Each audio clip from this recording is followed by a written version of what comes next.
Doctor बघा ना, याला इतके छान मार्क्स मिळाले आणि याला आता डॉक्टरकीला ऍडमिशन सहज मिळते गव्हर्नमेंट कॉलेजला.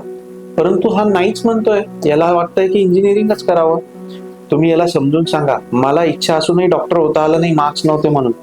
असं तावातावाने वडील बोलत होते, आई त्याला होकार देत होत्या. परंतु लक्षात घ्या, त्या मुलाची इच्छा इंजिनिअरिंगची होती. अक्षरशः तुम्ही तुमचे स्वप्न मुलांवर लादताय. तो तुमचं ऐकून ऍडमिशनही घेईल, शिक्षणही पूर्ण करेल, पण त्याला जर त्याच्यात इंटरेस्ट नसेल तर तो पुढे सक्सेसफुल होणार नाही, कारण तो त्याच्यामध्ये चांगल्या प्रकारे काम करू शकणार नाही. तुम्हाला तुमच्या मुलांना चांगल्या वाईट गोष्टी समजून सांगण्याचा नक्कीच अधिकार आहे. कुठल्या गोष्टींमध्ये करिअर ऑप्शन्स चांगले आहेत, कुठे चांगल्या संधी आहेत, कुठे काही अडचणी आहेत, हे तुम्ही समजून सांगा. त्यांचेही विचार तुम्ही ऐकून घ्या, कारण त्यांनाही 4 गोष्टी माहिती झालेल्या असतात आणि त्यामधून डिस्कशन अंती त्याला जे चांगलं वाटतंय आणि जे योग्य आहे असा निर्णय घ्या. मुलांवर करिअर लादू नका. त्याने तुमची स्वप्नपूर्ती होईल, पण त्याच्या स्वप्नांचा चुराडा होईल. धन्यवाद.